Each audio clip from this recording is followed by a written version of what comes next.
بسم اللہ الرحمن الرحیم۔ اسلامک ٹیچر پاکستان کے ناظرین کو السلام علیکم۔ اسلامک ٹیچر پاکستان کے ناظرین کی خدمت میں آج کی اس ویڈیو میں لیلۃ القدر یعنی شب قدر کی فضیلت اہمیت بیان کی جائے گی۔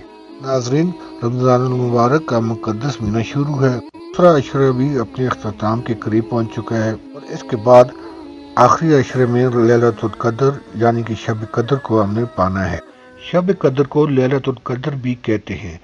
عربی میں لیل کے معنی ہے رات کے، یعنی کہ اسے لیلۃ القدر کہیں یا شب قدر کہیں۔ اس کا مطلب ہے قدر والی رات۔ اس رات میں روح الامین اترتے ہیں فرشتوں کی جرمٹ میں۔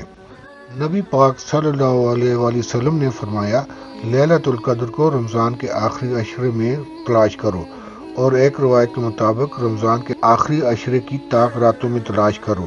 طاق راتوں سے مراد ہے 21ویں رمضان، 23ویں رمضان، 25ویں رمضان، 27ویں رمضان اور 29ویں رمضان کی راتیں ہیں، اور اس میں زیادہ تر علماء کرام اکابرین 27ویں رمضان کی رات پر متفق ہیں۔ حضرت عائشہ رضی اللہ تعالیٰ عنہا فرماتی ہیں کہ نبی پاک صلی اللہ علیہ وآلہ وسلم رمضان کے آخری عشر میں سب سے زیادہ عبادت کرتے تھے، خود بھی جاگتے تھے اور اہل خانہ کو بھی تیار کرتے تھے۔ یہ ایک رات 1000 مہینے کی عبادتوں سے افضل ہوتی ہے۔ اس رات میں جو عبادت کی جاتی ہے وہ 1000 مہینے کی عبادت سے بہتر یا افضل کہلاتی ہے۔ نبی پاک صلی اللہ علیہ وآلہ وسلم نے فرمایا ہے کہ جس نے بھی لیلۃ القدر میں قیام کیا ایمان، خلوص اور محاسبہ نفس کے ساتھ، تو اللہ تعالیٰ اس کے اگلے پچھلے تمام گناہ معاف فرما دیں گے۔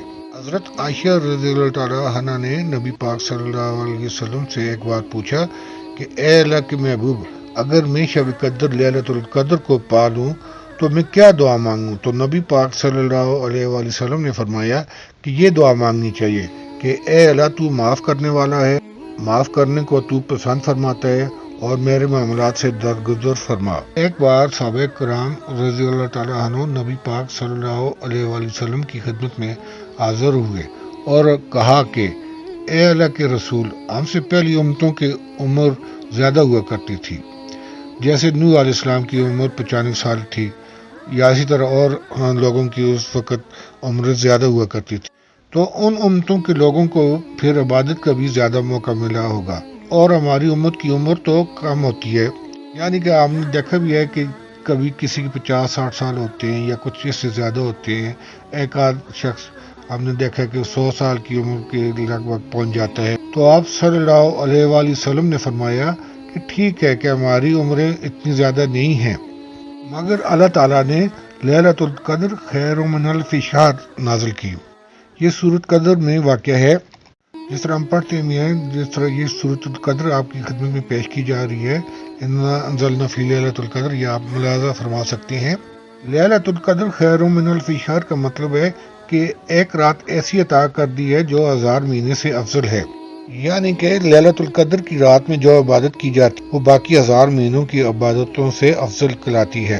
اسی لیے جو پہلی امتوں کی زیادہ عمریں ہوا کرتی تھی اور انہیں زیادہ عبادت کا موقع ملتا تھا، اور ان امتوں کے لیے لیلۃ القدر نہیں تھی، اور ہماری امت کے لیے لیلۃ القدر اللہ تعالیٰ نے نازل فرما دی ہے، تاکہ ہم اس رات میں جتنی بھی عبادت کریں، اور وہ عبادت باقی تمام زندگی کی عبادتوں سے 1000 مہینوں سے زیادہ افضل کہلاتی ہے۔ ناظرین، اس رات میں ہمیں زیادہ سے زیادہ عبادت کا اہتمام کرنا چاہیے، نوافل ادا کرنا چاہیے، قرآن پاک کی تلاوت کرنی چاہیے، مگر جو بھی عبادت یا نوافل ادا کریں وہ خلوص نیت کے ساتھ کریں۔ اگر ہم خلوص نیت کے ساتھ 2 نوافل بھی ادا کر دیں اور اس کے بعد کوئی بھی گناہ نہ کریں، تو اللہ تعالیٰ ہمارے خلوص کو دیکھتے ہوئے ہماری عبادت کو قبول فرمائیں گے۔ ناظرین، اگر آپ میرے چینل پر نئے ہیں تو میرے چینل کو مہربانی کر کے سبسکرائب کریں۔ اگر آپ میری اس ویڈیو سے مستفید ہوئے ہیں تو مہربانی کر کے دوسرے بہن بھائیوں تک بھی شیئر کریں۔